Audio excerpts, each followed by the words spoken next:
Having said that, I introduce to you Ana Maria Videgain from Florida International University, which is going to give you this presentation now.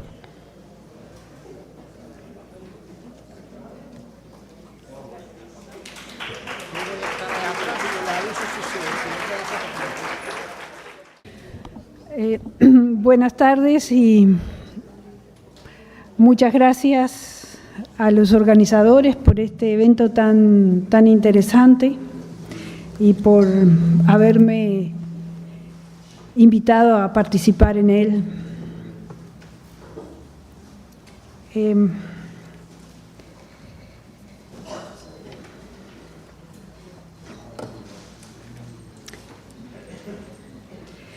El Concilio Vaticano II fue como un viento huracanado, dijo la hermana Begoña. Transformó nuestras vidas de raíz, dijo Margarita. Fue una nueva luz, un nuevo amanecer, dijo la hermana Angélica. Fue una verdadera revolución cristiana, dijo la hermana Janet. Fue como una Pascua de Resurrección, dijo la hermana Carolina. Estas frases conmovedoras expresan el impacto que tuvo el Concilio Vaticano II entre las congregaciones religiosas femeninas latinoamericanas.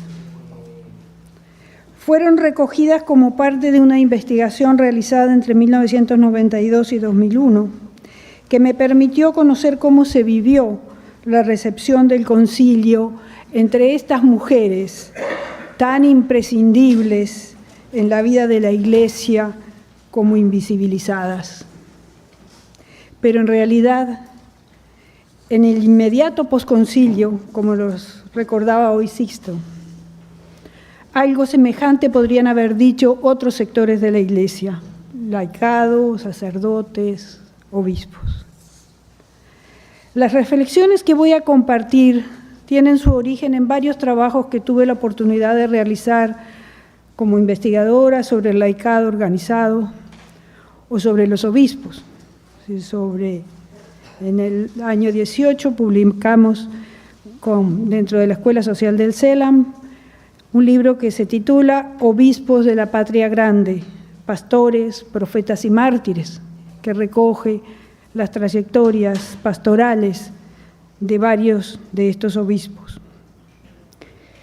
O otros que he podido acompañar como parte de mi trabajo docente, investigaciones sobre los movimientos sacerdotales que nacieron buscando recibir de la mejor manera el Concilio Vaticano II y en seguimiento al mensaje cristiano y últimamente algunas investigaciones que mis estudiantes de FIU han realizado y están realizando, y en concreto sobre la persecución a los miembros de la Iglesia latinoamericana. Es menester aclarar que en la Iglesia católica siempre han existido diversas maneras de recibir y de vivir el mensaje. Eso ha hecho que la Iglesia sociohistóricamente no haya sido monolítica, pero puede estar unida en su diversidad.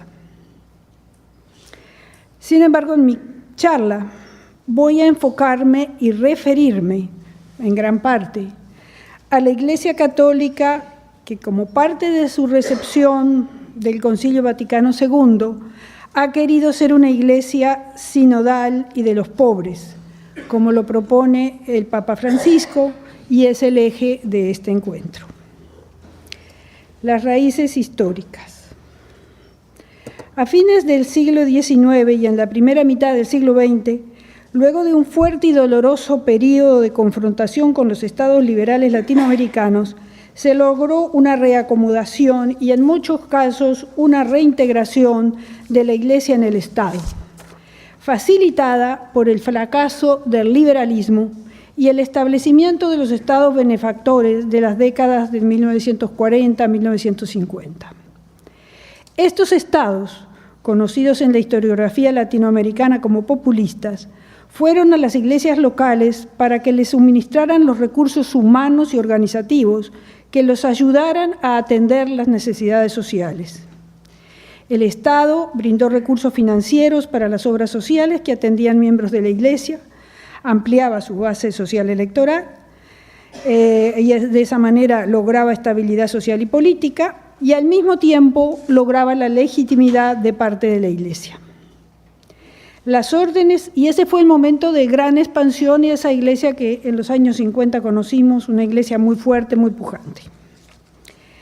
Las órdenes y congregaciones religiosas, en particular femeninas, cumplieron un papel esencial en este proceso, atendiendo las obras sociales, en especial la educación, sobre todo de la mujer, fortaleciendo la conquista de sus derechos sociales y políticos hacia mediados de siglo, lo que facilitó el gran cambio sociocultural de las décadas siguientes.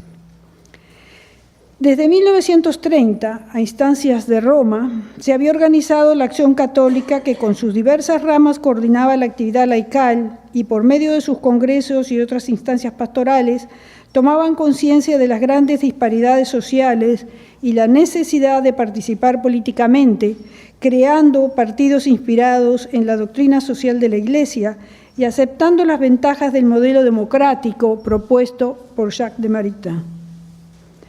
En varios países se fundaron partidos demócratas cristianos y tuvieron su primer congreso continental en Montevideo en 1949. Para entonces se fundaron o revitalizaron universidades católicas, muchas con soporte pontificio. Se crearon nuevas diócesis en casi todos los países y se fortalecieron los seminarios con la presencia de religiosos extranjeros. De manera que hacia 1950 la Iglesia gozó en la mayoría de los estados de América Latina y el Caribe de una posición confortable, consolidándose en todos los estados como una institución fuerte y en crecimiento con una gran influencia social. El evento organizativo de la Iglesia en ese periodo, que fue clave y novedoso, fue la primera Conferencia General del Episcopado Latinoamericano, inmediatamente después del Congreso Eucarístico de Río de Janeiro, en agosto de 1955, y la creación del CELAM. Don Helder Cámara de Brasil y Monseñor Manuel Larraín de Chile, junto con otros obispos preocupados por la fragmentación de la labor eclesial, la debilidad en las comunicaciones y los urgentes problemas religiosos de América Latina, insistieron en la necesidad de una instancia de coordinación y apoyo episcopal. Sumado a esto, estaba la preocupación de Monseñor Zamoré, quien había sido nuncio en Bogotá y había visto la necesidad de crear un organismo pastoral latinoamericano y había hecho ya una propuesta a Roma en ese sentido. Entre los problemas que más preocupaban a los obispos era la escasez de clero y la masividad del catolicismo latinoamericano, para lo cual propusieron la venida de clero de religiosos y religiosas de Europa y de los Estados Unidos. Varias transformaciones y preocupaciones venían manifestándose en el seno de la Iglesia desde la década de 1950 y que fueron preparando el camino del Concilio Vaticano II e influenciaron a los obispos. Es el caso de los movimientos litúrgicos y bíblicos y todas las actividades desarrolladas por la Acción Católica. Estos movimientos apostólicos, ligados a los obispos por un mandato, hicieron al laicado partícipe del proceso de evangelización. La metodología Ver, Juzgar, Actuar, utilizada en los movimientos especializados, decía Hook, que seguramente ustedes conocieron, está a la base de esta metodología que desde Mater et Magistra, en 1961, ha usado la Iglesia en muchas oportunidades. Lo esencial en todo este esfuerzo pedagógico fue la formación de la persona, que viviendo los valores cristianos se convirtieran en sujetos de su propia historia y fueran capaces de ayudar a transformarla para que el amor de Dios pudiera vivirse en plenitud. Junto con esta gran movilización del laicado que precedió y acompañó al concilio, hay que mencionar transformaciones en otras esferas de la vida de la Iglesia en Europa, dado el enorme impacto, y particularmente en Francia y Bélgica, que tuvieron en la preparación del concilio y sobre todo en América Latina.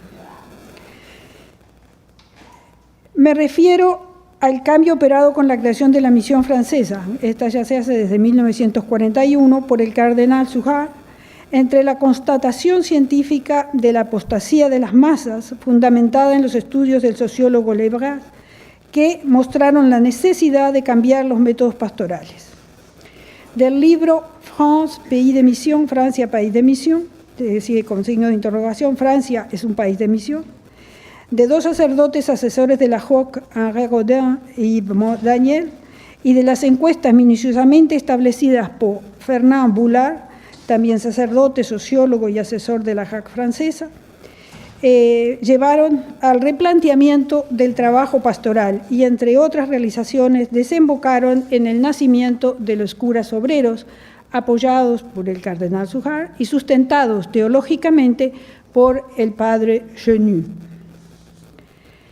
Los estudios del canónigo Boulard tenían ante todo un interés pastoral y fueron base de su trabajo posterior a nivel urbano. Fueron estos estudios los que llevaron a plantear la pastoral de conjunto como una respuesta concreta a la problemática manifestada en las ciudades, en particular, dado el proceso creciente que entonces denominaban descristianización y para lo cual la organización tradicional de la parroquia no podía responder. Los estudios de la sociología religiosa en América Latina despuntaron con los aportes franco-belgas, sobre todo cuando a instancias del recién creado CELAM se establecieron los centros del FERES, Federación Internacional de Estudios de Investigación Social Socio-Religiosas, que investigaron y publicaron una serie de materiales relacionados con las estructuras eclesiásticas, con el cambio social y religioso en el continente, dando sustento a varias decisiones pastorales a nivel nacional y continental. Desde muy temprano en la década de los 60, posibilitada por la consolidación y multiplicación de las conferencias episcopales nacionales, se concretó la visita del canónigo Boulard a varias diócesis para ayudar en la estructuración de los primeros planes de la pastoral de conjunto. Otras iniciativas surgieron o se revitalizaron y llegaron a América Latina desde los Estados Unidos, como los y las religiosas de Merinol y otras congregaciones expulsadas de China. Desde España, Italia, Bélgica, Alemania llegaron sacerdotes religiosos y religiosas, como las fraternidades de los hermanos y hermanas de Charles Foucault, los sacerdotes del Prado, los compañeros de Maús, formados por el padre Pierre para ayudar a los indigentes. Estas experiencias tuvieron el valor de hacer que sectores importantes de la Iglesia se acercaran real y concretamente a la realidad de los pobres. Los dominicos franceses, con Louis Lebret a la cabeza, crearon en 1942 los grupos de economía y humanismo en Francia y realizaron varias misiones, creando centros de investigación en muchos países latinoamericanos en la década de los 50.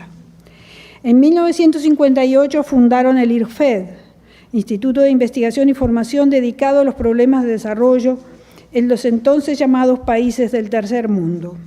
En la década siguiente inspiraron la encíclica Populorum Progressio de Paulo VI e hicieron comprender a los católicos las razones de la pobreza de 2/3 del mundo y la concentración de la riqueza en el otro tercio, debido a los nuevos lazos coloniales establecidos después de la Segunda Guerra Mundial y de manera como se habían ido configurando el proceso de descolonización.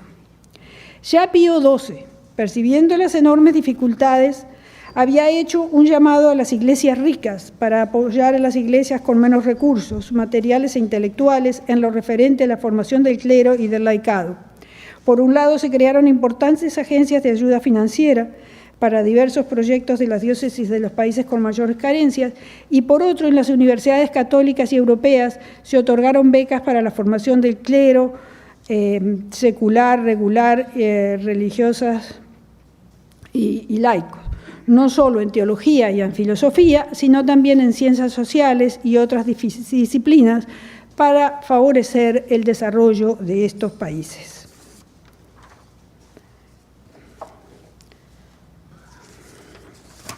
Sin embargo, surgieron dificultades. En 1954, la burocracia romana influyó para que la experiencia de los sacerdotes obreros fuera suspendida. Empezaron a percibirse tensiones que se agudizaron y manifestaron en el concilio y posteriormente. Esto tuvo gran impacto en Francia y en el resto del mundo, en particular en los países donde la experiencia de los curas obreros había tenido cabida. La preocupación de la curia romana era el encuentro que necesariamente se daba entre estos sacerdotes con los marxistas en las organizaciones y movimientos sociales establecidos en los barrios populares en defensa de los derechos de las poblaciones trabajadoras y empobrecidas. Preocupación que, dado el contexto de Guerra Fría, fue y siguió siendo sobredimensionada, porque, aunque había diálogo y puede ser un acercamiento en la forma de analizar, entender y nombrar a la realidad, las motivaciones y sobre todo el sentido de la orientación del trabajo eran muy diferentes y no se percibió que se percibía la oportunidad de estar allí, donde más era necesaria la presencia cristiana. Paul Gautier, que fuera uno de los profesores del Seminario de París, sintió que para comulgar con los pobres y la Iglesia debía solicitar autorización de su obispo para irse a trabajar como un obrero en un país empobrecido. La experiencia impactó a muchos laicos, sacerdotes y religiosas, y la propuesta de construir una iglesia del lado de los pobres tuvo mucho seguimiento. Gracias a esto, no pocos latinoamericanos se instalaron en las periferias urbanas entre los pobres, mientras se desarrollaba el concilio. Muchos sacerdotes europeos y norteamericanos del clero secular y regular, formados en esta nueva perspectiva pastoral, se desplazaron como misioneros, profesores de seminarios o a hacerse cargo de trabajos de parroquias en las periferias urbanas o en apartados lugares rurales de América Latina.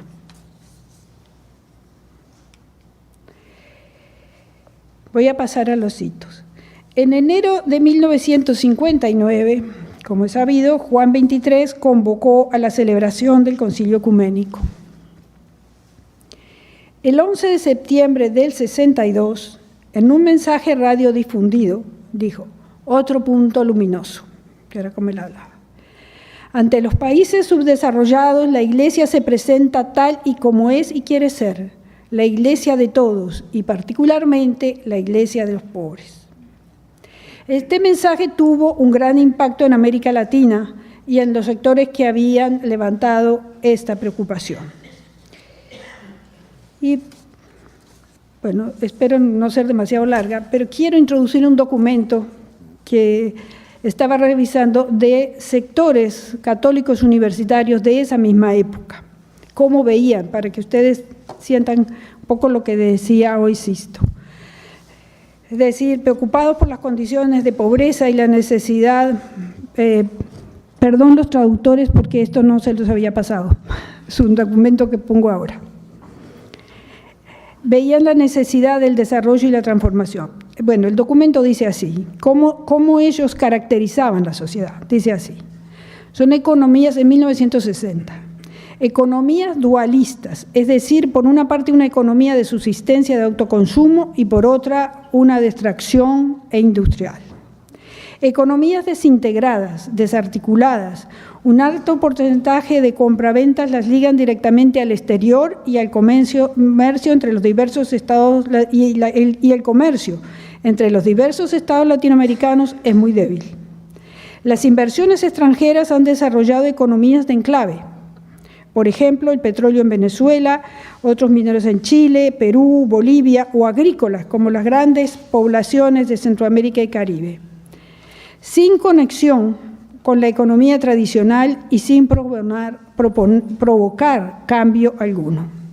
Estas inversiones directas son una gran parte del total de las inversiones que se hacen creando empresas de extracción de riquezas nacionales y no creación de núcleos de irradiación de desarrollo. El valor económico para las naciones latinoamericanas de estas exportaciones es muy débil, porque no es un capital que entre en el circuito nacional. Las compañías mencionadas no proporcionan trabajo más que en un bajo porcentaje de la población. Las compañías extranjeras en Chile, Perú y Venezuela no emplean más del 2% de la población activa y exportan una gran parte de los beneficios que nunca se reinvierten en los países latinoamericanos. Economías con un sector monetario centrado en el exterior, digitalizado desde fuera y articulado con los sectores de minería extractiva, producción agrícola modernizada o industrial. La mayor parte de los mercados son exteriores y normalmente los directorios y órganos donde se toman las decisiones están en el exterior. No se trata solo de una dominación de un poder económico exterior, sino que la lógica de desarrollo responde a los países desarrollados y no a la de los países latinoamericanos. De ahí que los desequilibrios e inestabilidad sean inevitables y permanentes, sobre todo en las fluctuaciones de los precios de materias primas y productos agrícolas exportables. Para impedir estos desequilibrios es necesaria una intervención política. Desequilibrios estructurales como la balanza comercial deficitaria con una tendencia a largo plazo, las exportaciones son constituidas casi exclusivamente por uno o dos productos de materias primas, mientras que las compras son generalmente bienes de consumo y no de producción. Todos estos factores determinan la dependencia y vulnerabilidad económica de los países latinoamericanos. Bueno, esto se dijo en el Seminario Latinoamericano de Paz Romana, no precisamente muy revolucionarios, en La Capilla, en Colombia, en 1961. Bueno, y aquí seguimos con los pobres. Es decir, ¿por qué el tema que decía yo, que este tema de la pobreza impactó mucho en América Latina y había esa gran preocupación? Como había esa preocupación, el mensaje del Papa fue fácilmente percibido.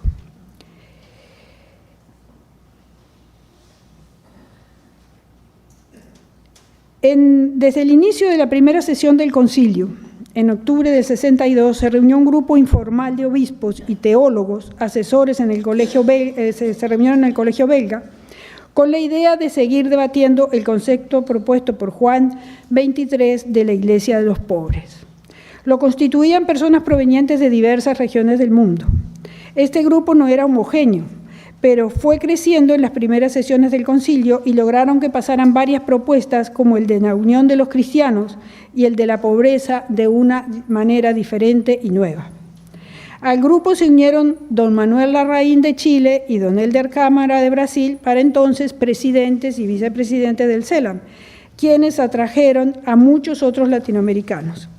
Estas reuniones no solo prepararon la participación de obispos en el concilio, sino que les permitieron debatir con autores de primera línea las nuevas corrientes teológicas y opciones pastorales novedosas. En noviembre de 1965 se reunió un grupo de unos 40 obispos, incluidos varios latinoamericanos, a celebrar la Eucaristía en la catacumba de Domitila. Y al finalizar, firmaron un documento por el cual se establecía un pacto entre los firmantes que al retornar a sus diócesis se comprometían a adoptar una vida sencilla, despojada de posesiones y una nueva actitud pastoral orientada a los pobres y los trabajadores. Debido al lugar donde se celebró, se lo conoce como el Pacto de las Catacumbas. Después del concilio, en octubre del 66, se realizó en Mar del Plata, Argentina, una asamblea extraordinaria del CELAM sobre la Iglesia y la integración en América Latina.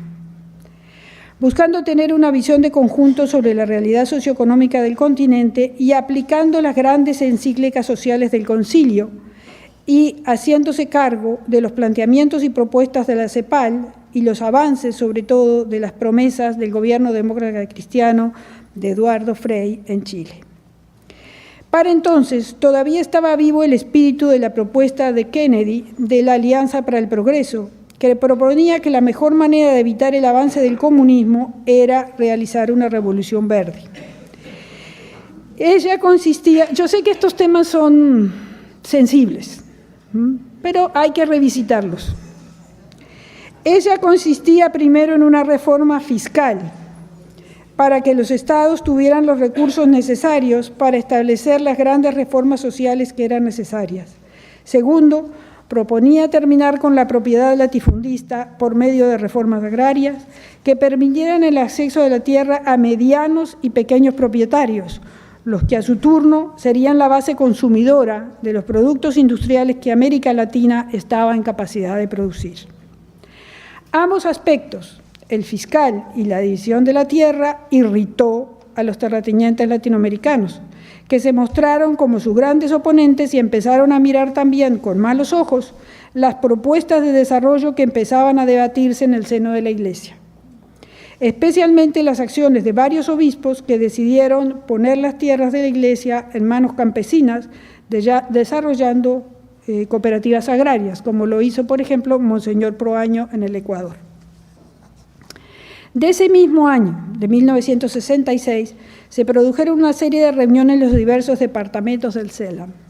La primera fue la Pastoral de Baños, Ecuador, sobre la Pastoral de Conjunto, donde se profundizó la necesidad de tener una pastoral concertada y organizada, fortaleciendo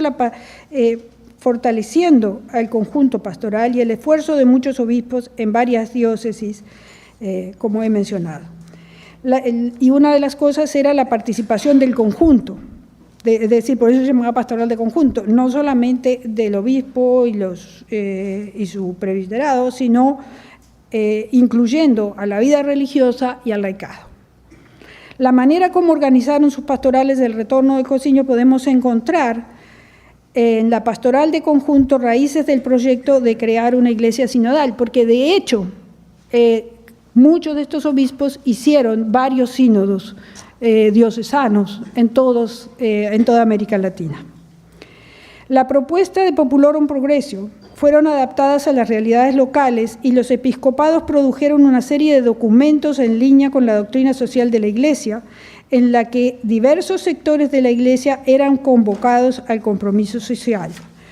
Grupos sacerdotales se organizaron en diversos países para exigir una profunda recepción de las nuevas líneas de pastoral social establecidas por el Concilio. Las órdenes religiosas masculinas, como salesianos, jesuitas, también orientaron sus esfuerzos para una pastoral acorde con la doctrina social de la Iglesia. Los jesuitas establecieron centros de investigación y acción social, los CIAS, e impulsaron órganos de difusión, como la revista Mensaje en Chile, con impacto continental. En febrero del 67 se realizó en Buga, Colombia, la reunión del Departamento de Educación sobre la misión de las universidades católicas en América Latina. Tuvo una gran repercusión dada la situación por la que atravesaba la vida universitaria latinoamericana. Hasta entonces, las universidades latinoamericanas, en particular las públicas nacionales, habían formado a la élite y a futuros dirigentes políticos de todos los partidos. Este era un espacio privilegiado y considerado el natural para el debate y la gestación de ideas, de proyectos y propuestas políticas nacionales. Hasta los 60, el acceso a la universidad era una promesa para las clases medias, que al final de las carreras universitarias aseguraban una posición laboral y social. Sin embargo, los cambios demográficos unidos a los tecnológicos y nuevos modelos de desarrollo mostraban un cambio radical y ya nadie podía tener asegurado su futuro. Aunque existía el movimiento obrero y empezaba a organizarse los de los campesinos, los movimientos estudiantiles eran los movimientos sociales con más incidencia política y quienes recibieron con mayor fuerza el impacto del cúmulo de acontecimientos que a fines de los 60 durante todos los 60, sacudían al mundo y en especial a la juventud. El asesinato de Kennedy en 1963 al asesinato de Kennedy en 1963 se sumaron los ecos de los movimientos sociales y civiles que sacudían a la sociedad estadounidense. Mujeres que empezaban a reclamar por las desigualdades, estudiantes que se oponían a la guerra de Vietnam y acunaban el movimiento hippie, buscando nuevos estilos de vida, hombres y mujeres que se unían al movimiento pacífico liderado por el pastor Martin Luther King. Mostraban la crudeza de una sociedad racista y desigual. Eran hechos que prendían las alarmas sobre las dificultades de una sociedad que hasta entonces se había proyectado como modelo. Europa, otro faro de la modernidad, era sacudida por el mayo francés, que replanteó la manera tradicional que los partidos tenían de hacer política de espaldas a la diversidad social, el impacto del proceso industrial tecnológico en la naturaleza, y la propuesta de una nueva lectura e interpretación del marxismo que se articulaba por fuera de los cánones del comunismo soviético. A esto se sumó el avance de los tanques rusos sobre Praga, que mostraban con crudeza el autoritarismo soviético y tornaba las miradas sobre otras experiencias revolucionarias en otras partes del mundo, como la Revolución China, que propuso que la vanguardia revolucionaria podía ser campesina. La emergencia de los países descolonizados de África y Asia, que junto con América Latina buscaban una vía diferente, no alineada, formaban parte del bloque de los países del tercer mundo. Entre los sectores cristianos europeos se vio como posible y hasta necesario el diálogo entre marxismo y cristianismo, y el nacimiento de una izquierda cristiana, o al menos progresista, y abierta al diálogo con la propuesta del personalismo de Mounier. Las rupturas de moldes también pasaban por la presencia creciente de mujeres en las universidades y la lectura de Simone de Beauvoir, aunque con poco impacto. Sin embargo, fue sentando las bases para el feminismo que despuntó más tarde. Lo que en Europa era una fiesta, en América Latina se convirtió en tragedia. Por un lado, la Revolución cubana mostró la lucha armada como una vía para buscar cambios políticos, que unida a la corrupción de líderes políticos tradicionales, el cierre de opciones políticas para el libre juego democrático o el establecimiento de dictaduras, llevó a que surgieran una disparidad de organizaciones armadas. Cabe mencionar que aunque éstas nunca lograron ser la única ni la opción preferida por la mayoría del estudiantado de los católicos, las organizaciones armadas tuvieron mucho impacto, en especial por la entrada en las filas guerrilleras de Camilo Torres, sociólogo, profesor de sociología en la Universidad Nacional, y capellán universitario, quien muere prontamente en 1966. El viraje de la política norteamericana hacia América Latina después del asesinato de Kennedy desfiguró a la Alianza para el Progreso. De la reforma fiscal y agraria se pasó a distribuir ayuda financiera para comprar armamento y anticonceptivos, junto con el impulso de las campañas antinatales. A consecuencia de esta nueva política, entonces, aumentó la ayuda financiera a los gobiernos latinoamericanos y el fortalecimiento del armamentismo de las fuerzas militares y políticas, con el propósito de frenar el temido avance comunista y empoderar militarmente a los estados que se inspiraban en la seguridad nacional, estableciendo las dictaduras, como lo hizo Brasil en el 64, Argentina en el 68 y después otra vez en el 76, y luego vendrían Chile y Uruguay en el 73, y así.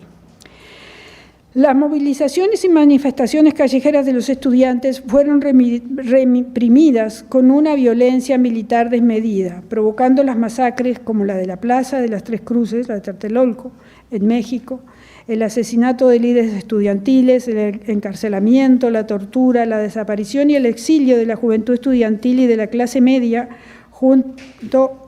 tanto en México, desde México hasta el Cono Sur, junto con otros sectores tradicionalmente reprimidos como los trabajadores urbanos y los rurales.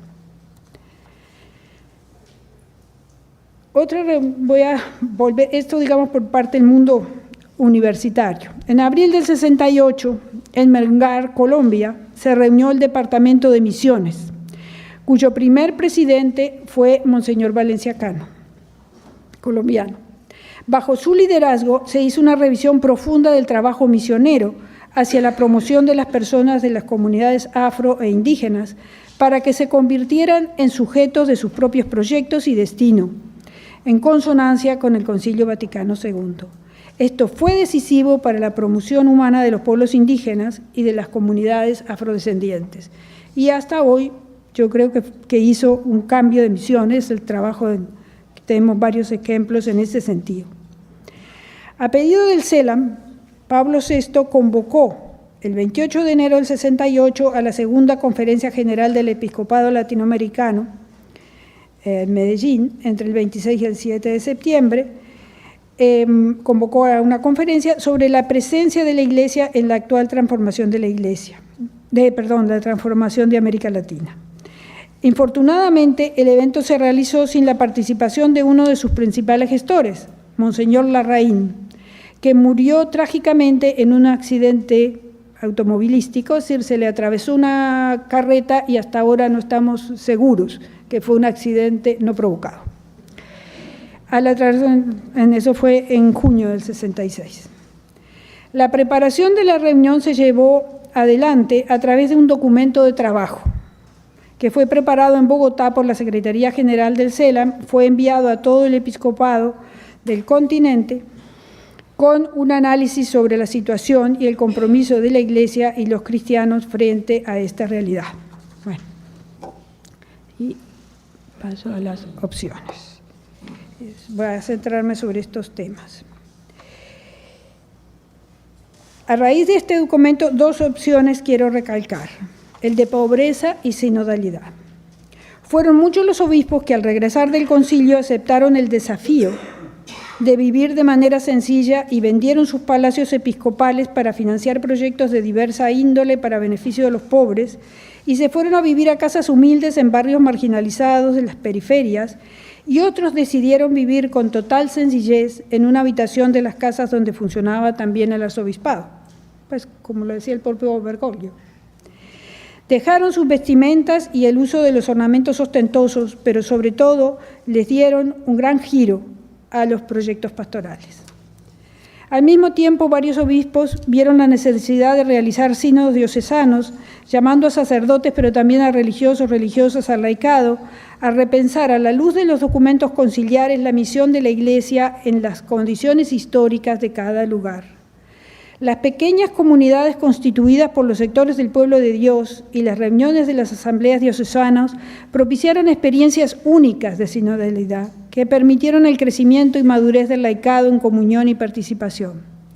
Experiencias que fueron fortalecidas por los documentos emanados de la reunión episcopal de Medellín. La Iglesia de los pobres como concepto teológico, pues ustedes saben que ha sido muy trabajado, pues no solamente en el Concilio de Medellín y en Puebla, sino que ha sido ampliamente estudiado y desarrollado y elemento fundamental de la teología latinoamericana. Es decir, es ampliamente conocido el trabajo pionero de Gustavo Gutiérrez, quien indudablemente en sus diversas obras fue profundizando este concepto fundamental. De la misma época son los trabajos de Juan Luis II, también jesuita uruguayo, Teología abierta para el laicado adulto, los de Lucio Gera, de Argentina, que fue también, que junto con Escanone desarrollaron la teología del pueblo y tuvieron una enorme influencia en nuestro Francisco, y profundizaron en la opción preferencial por los pobres y más recientemente en la opción preferencial por los excluidos. Pues esto es más reciente. Pero quiero recalcar, es decir, aparte del trabajo teológico, que seguramente mañana se hablará más de la teología propiamente dicha, quiero recalcar que la recepción no solo fue teórica, fue vivencial, fue histórica. Por una parte, por el crecimiento exagerado de la migración campo-ciudad, que aunque había comenzado décadas atrás, en la década del 60 dejó al descubierto enormes barriadas, no solo de poblaciones pobres, sino miserables, sin siquiera una mínima alfabetización. Debían pasar de un mundo agrario, casi en el Paleolítico, a convivir en ciudades modernas que exigían para cualquier labor estar medianamente alfabetizados. Apenas sobrevivían en una sociedad donde crecían barrios de opulencia y ellos eran cada vez más marginalizados. Allí ya desarrollaban su labor diversos sectores eclesiales, como mencioné antes. Por eso esta propuesta de construir una iglesia de los pobres tuvo en América Latina tanta aceptación y alentó a que se profundizara la labor que se venían desarrollando con las nuevas propuestas y reflexiones emanadas del concilio. Muchos sacerdotes del clero secular y regulares en la misma perspectiva pidieron ser enviados a los barrios, que día a día recibían a esos campesinos, a quienes el proceso de modernización y transformación agraria despedía de los campos y hacía que se hacinaran en las periferias urbanas. No pocos sacerdotes habían optado por la propuesta de curas obreros, que vivían de sus salarios y se integraban a formas de trabajo que les permitía un contacto cotidiano y un conocimiento vivencial de estos migrantes campesinos. Allí establecían sus viviendas y fundaban nuevas parroquias que a menudo eran acompañadas por comunidades de laicos o de religiosas. De igual manera, en distintas ciudades del continente, no pocas parejas de jóvenes profesionales, sobre todo vinculados a todas estas organizaciones juveniles católicas, inspirados en la fe y en la búsqueda de justicia, resolvieron irse a vivir a los barrios populares junto y como los pobres. La idea y el espíritu era apoyar la formación de movimientos sociales en las barriadas y empoderar a los ciudadanos para que se organizaran y lucharan por los derechos fundamentales que les eran conculcados, como el trabajo, el techo, la educación, la salud, el transporte y todo tipo de servicios públicos. En algunos casos, cuando no fueron reprimidos por autoridades eclesiásticas o políticas, estos trabajos de promoción social florecieron y más tarde crearon muchos de ellos, ONGs al servicio de las comunidades. Posibilitaron el nacimiento de movimientos sociales, exigiendo servicios básicos como agua potable o energía eléctrica, y a veces terminaron articulados con proyectos y grupos políticos diversos, incluidos los revolucionarios. Dentro de esta ida al pueblo, como se decía, merece especial mención el proceso de vida inserta llevado a cabo por las comunidades religiosas femeninas. Un sector de ellas pertenecientes a diversas comunidades, a la luz de las reflexiones emanadas del esfuerzo de regresar a las fuentes, a la búsqueda de lo esencial de sus carismas y de vivir en profundidad Perfecta Caritatis, el documento del Concilio sobre vida religiosa, decidieron irse a vivir a los barrios populares con los pobres y como los pobres. Pasaron de vivir en sus ricas instituciones a depender de sus salarios, como maestras rurales o enfermeras en pequeños puestos de salud, como campesinas, obreras en fábricas, trabajadoras en diversos niveles de la producción. Eligieron vivir entre los pobres, carentes de servicios públicos, no por amor a la pobreza o porque eso les ayudaba a santificarse, sino como una manera de solidarizarse con el pobre, de protestar contra la injusticia social y sobre todo porque estando cerca de ellos podían saber cómo y en qué momento llevarles la buena nueva del Evangelio, hablarles del amor a Dios y ayudarlos a organizarse para que salieran de la marginación social, política y cultural y religiosa en que vivían. Junto con la decisión de insertarse en la vida de los pobres, estaba la de apoyar el trabajo pastoral y la misión de la Iglesia como lo habían solicitado los obispos en el Concilio y luego en Medellín. Por eso, establecer y acompañar las comunidades eclesiales de base fue la tarea pastoral más importante de estas mujeres religiosas. Desde allí preparaban a las comunidades para vivir su experiencia de fe y descubrir la presencia de Dios a la par de luchar por sus derechos que les eran negados. Y cumplieron un papel muy importante en los procesos de democratización de América Latina. Es decir, yo creo que ese aspecto muchas veces no se vio claro. Los estudiantes católicos no eran ajenos a toda esta situación, vivían en ella y comprometidos con ella, trataban de dar testimonio y hacer vida el mensaje evangélico. Las organizaciones de estos movimientos apostólicos que había mencionado antes de la Acción Católica especializada contaban con un secretariado latinoamericano que por medio de publicaciones periódicas establecieron importantes conversaciones sobre los aspectos de la realidad social, política y cultural y eclesial de los movimientos estudiantiles.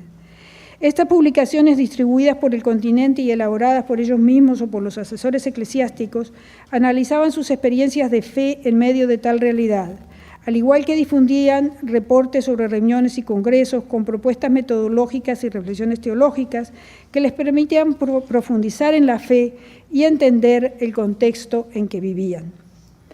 A la profusión de publicaciones de los y para los estudiantes, pero que llegaba a muchos otros sectores del ambiente cristiano latinoamericano, se sumaba la articulación con el equipo de profesionales e intelectuales reunidos en torno a la publicación de la revista Víspera. Hoy mencionaron a Tucho Metol, a Alberto Metol Ferré, quien hacía parte de este equipo, que por medio de la red de los movimientos hacía presencia en toda la región con un gran impacto en el conjunto eclesial.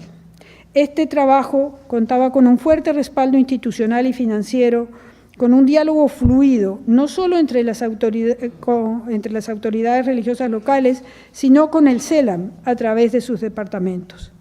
El diálogo con estudiantes e intelectuales de iglesias protestantes históricas era también importante, fortaleciendo el ecumenismo, o viviendo el ecumenismo, sobre todo con el movimiento de estudiantes cristianos, el Grupo de Iglesia y Sociedad en América Latina, ISAL, y la revista Cristianismo y Sociedad.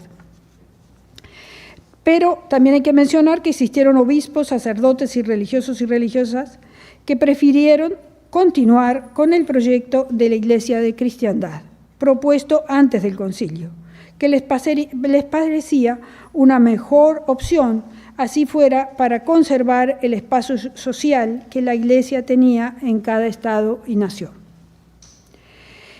El documento de trabajo que mencioné anteriormente, que había circulado desde el CELAM, tuvo resistencia entre sectores del episcopado colombiano, que prepararon un contradocumento que fue el inicio de la muestra de las tensiones en el seno de la Iglesia. En Colombia, Venezuela y al principio en Centroamérica y el Caribe, les resultó difícil apropiarse del discurso del concilio. De hecho, ya en el mismo concilio, algunos obispos colombianos habían manifestado su desacuerdo con algunos puntos, y el director del catolicismo, al editorializar que era un deber aplicar inmediatamente las decisiones conciliares, fue despedido. Al comenzar la reunión en Medellín, en el 68, los obispos colombianos presentaron un documento llamado Documento Mayoritario del Episcopado Colombiano, que utilizando la retórica tradicional comienza aceptando los graves problemas que se denuncian en el documento preparatorio. Sin embargo, luego dicen que no les pareció oportuno privilegiar una visión tan pesimista. Según su contradocumento, enfocarse en las dificultades del continente, como en la inequitativa distribución del ingreso, podía malograr las posibilidades de la región, además de resultar peligroso porque podía estimular la discordia. Por lo tanto, advertían que sería mejor centrarse en la caridad, que era el factor esencial en la tarea social y en la búsqueda de armonía entre las clases. Este documento terminaba sin reconocer ninguna responsabilidad de los dirigentes políticos, del sistema económico imperante o de la Iglesia. Por el contrario, concluía exaltando los innumerables aportes a los diferentes pueblos de la región. Sin muchas consecuencias inmediatas, el documento fue desechado porque le solicitaron que lo firmaran para pasarlo a votación y nadie quiso firmarlo. La reunión se realizó como estaba previsto, usando el documento de consulta enviado por el CELAM. Como dice Guzmán Carriquiri, no hubo en Medellín cuestionamiento alguno a la doctrina, a la institución y a autoridades de la Iglesia. En efecto, en Medellín emergen vigorosamente dos temas mayores, el de los pobres y el de la liberación. Se centra en la realidad latinoamericana con todos sus dolores, pero también sus esperanzas, buscando ser coherentes con esa búsqueda de lo propio, esa autoconciencia característica de la época que permitió que el mensaje de Medellín fuera apropiado por la gente y mantuviera vigencia hasta nuestros días. El primer documento se centró en la situación de miseria, que vivida colectivamente es una injusticia que clama al cielo, y que establecida en estructuras injustas genera una violencia institucionalizada que atenta contra la paz. Se dirige a los pobres y hace un llamado a toda la Iglesia para que se acerquen a ellos y en ellos encuentren a Dios. Los constructores de la Iglesia de los pobres pasaron a ser de los pobres el centro de sus obras de misericordia, Los constructores de la Iglesia de los pobres pasaron de hacer de los pobres el centro de sus obras de misericordia a convertirlos en sujetos de la transformación social por amor y fidelidad al mensaje evangélico, empoderándolos para que ellos mismos fueran agentes de su propio proyecto histórico. Si bien el camino fue indicado por el propio concilio, se produjeron contradicciones e inmediatamente no fue bien acogido por los poderosos, que vieron en esa pastoral una semilla de liberación popular. Bueno, y el último punto es el de la persecución a la Iglesia de los pobres. Sabido es que Nelson Rockefeller, en su reporte, el famoso informe Rockefeller de agosto del 69, además de darle un espaldarazo a los gobiernos dictatoriales de América Latina y de recomendar el fortalecimiento de las Fuerzas Armadas mediante el entrenamiento y la venta de armamentos a los estados latinoamericanos, señaló a la juventud y a la Iglesia como vulnerables a la penetración subversiva. Hasta entonces se consideraba, o mejor dicho, hasta ahora se ha considerado, que por este comentario de Rockefeller era quien primero había llamado la atención de la dirigencia norteamericana y la alarma internacional sobre la supuesta infiltración marxista en la Iglesia y entre la juventud. Sin embargo, la documentación que manejamos, el trabajo que hemos realizado en el Archivo Nacional en Washington sobre este periodo, nos muestra que independientemente de la información y atención con que las autoridades estadounidenses hacían su labor de inteligencia, o sea, evidentemente lo hacían, en realidad fueron los propios latinoamericanos quienes prendieron las alarmas y crearon el imaginario de que toda la Iglesia latinoamericana estaba infiltrada por el marxismo. El presidente colombiano Carlos Lleras Restrepo, quien recibió a Paulo VI en Bogotá el 22 de agosto de 1968, visitó al presidente Richard Nixon en la Casa Blanca el 13 de junio de 1969, acompañado por el canciller Alfonso López Michelsen, el embajador Misael Pastrana Borrero y Rodrigo Botero, su secretario privado. Es decir, 10 meses después. En esta visita de Estado, Lleras Restrepo denunció a la Iglesia latinoamericana. Cuando fue a despedirse al final de su visita oficial, fue interrogado por el presidente Nixon sobre un comentario que había realizado el día anterior sobre que la Iglesia latinoamericana era fuente de una de las dos tendencias radicales en el continente. Y voy a leer un documento del reporte de la Casa Blanca. El presidente Lleras dijo que muchos de los obispos y sacerdotes en varios países se habían involucrado en asuntos universitarios, laborales y estudiantiles, utilizando los mismos lemas y conceptos que los marxistas. Por lo tanto, hablaban de imperialismo y explotación capitalista.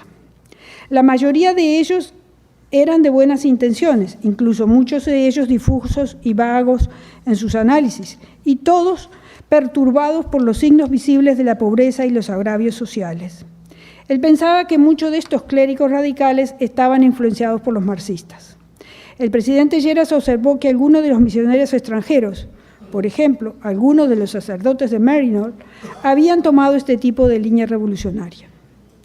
El presidente Nixon dijo que le gustaría que la misión Rockefeller informara sobre la Iglesia y el papel que ésta desempeñaba en América Latina.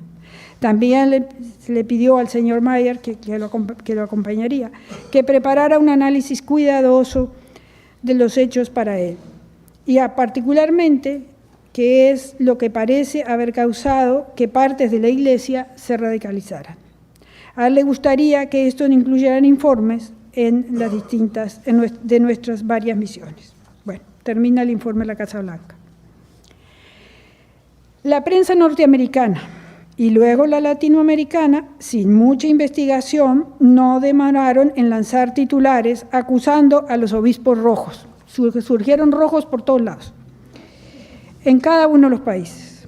Generaron una gran confusión y conflictos en la sociedad y en la Iglesia. Buscaban así el descrédito de la Iglesia y generar contradicciones y molestias entre sectores de las mismas diócesis, mientras que los obispos, alarmados, no siempre atinaban a tener claridad de lo que estaba sucediendo. Las élites latinoamericanas, acostumbradas a oír el mensaje de una Iglesia que solía apoyar el statu quo, ahora quedaban consternadas al constatar que la institución religiosa defendía los derechos de todos y particularmente los derechos de los pobres. Se produjeron entonces muchas tensiones, porque los acusadores de izquierda y de derecha buscaban sacar partido de la situación. Todos manejaban medias verdades y las campañas de difamación eran continuas contra miembros de la Iglesia. En Ecuador, la policía buscaba a un señor Medellín, que, aunque resulte graciosa la anécdota, muestra la falta de investigación y seriedad con que trabajaban las fuerzas represivas. En el mismo Ecuador, un grupo de obispos invitados a su diócesis por Monseñor Proaño fueron detenidos por más de 24 horas. De una manera u otra, a muchos obispos los convirtieron en el blanco de acusaciones y persecuciones que muchas veces terminaron en el destierro, la prisión, la tortura y el martirio de ellos, y de muchísimos hombres del clero, religiosos, laicos y laicas, muchísimas mujeres religiosas y muchas laicas. Grandes figuras episcopales que habían participado en el concilio firmado el Pacto de las Catacumbas sufrieron también la represión y hasta el martirio, como Monseñor Alcheleli de Argentina, o el exilio, como Monseñor Mendiará de Uruguay. Desgraciadamente, las autoridades eclesiales, defensoras de un modelo de iglesia de cristiandad, muchas veces consintieron estos atropellos, y las instancias de poder reprimieron estas experiencias de construir la iglesia de los pobres. En el ámbito eclesial se manifestaron diversas tendencias o corrientes y se radicalizaron las posiciones, sin mucho debate interno, y fueron creando tensiones que duraron por muchos años. Por un lado, se cristalizó un grupo conservador que rechazó el concilio y Medellín, o gran parte de lo que en estas altas instancias oficiales de la Iglesia se proponía. Lo conformaban algunos obispos, cleros y laicos. En el otro extremo estaban pequeños grupos conformados mayormente por laicos, pero también algunos clérigos y religiosos que se declararon promarxistas y terminaron creando o afiliándose a partidos políticos, es decir, en el extremo. En medio estaban los llamados liberacionistas, que influenciaron y eran influenciados por la teología de la liberación o la teología del pueblo, aceptando el uso de conceptos, algunos, es decir, la teología de la diferencia es que los de la teología de la liberación aceptaban conceptos marxistas, los del pueblo no. Pero al final sacaban las mismas conclusiones, o conclusiones similares. Otro sector era el progresista moderado, defensor de los derechos humanos y que aceptaban las propuestas conciliares y de las conferencias episcopales teóricamente, pero no lograban avanzar en la práctica porque temían concretar reformas que los sacaran de su espacio de confort. También hay que tener en cuenta que la condenación que sufrieron estos seguidores de la Iglesia de los Pobres se extendió al propio concepto, es decir, el propio concepto teológico, que si bien fue aceptado en los 60 y 70, quedó desplazado de la literatura teológica, histórica y de las ciencias sociales a partir de los 80. Parece que en los 80 y 90 no había pobres, a pesar de un concepto presente desde el inicio de la Iglesia. Se lo identificó con una crítica a las iglesias de los países ricos o a sectores ricos de la Iglesia latinoamericana por mantenerse instaladas y defender ante todo una iglesia de poder. También se lo asoció exclusivamente a la teología de la liberación, para que algunos autores europeos y latinoamericanos no pasó de ser una teología proscrita y aún la consideraron muerta. Sin embargo, y con esto termino, la Iglesia de los Pobres, que fuera animada por estos obispos, ha sido una iglesia resiliente.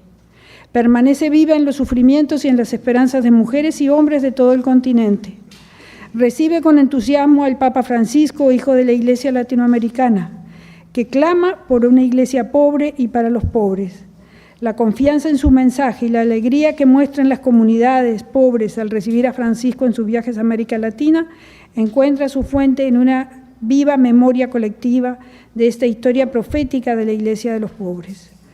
Cuando dicen que al fin un papa viene a visitarlos y a ponerse a su lado, reconocen gozosos la presencia de Jesucristo, que despojándose de sí mismo y tomando forma de siervo se acerca a los pobres. La Iglesia de los Pobres, que viene del Evangelio y que en los últimos tiempos volvieron a recordar Juan 23 y Pablo VI, hoy sigue cuestionándonos y alentándonos y hermanándonos. Como dijo el Papa Francisco en Colombia, hace falta llamarnos unos a otros, hacernos señas como los pescadores, volver a considerarnos hermanos, compañeros de camino, socios de esta empresa común.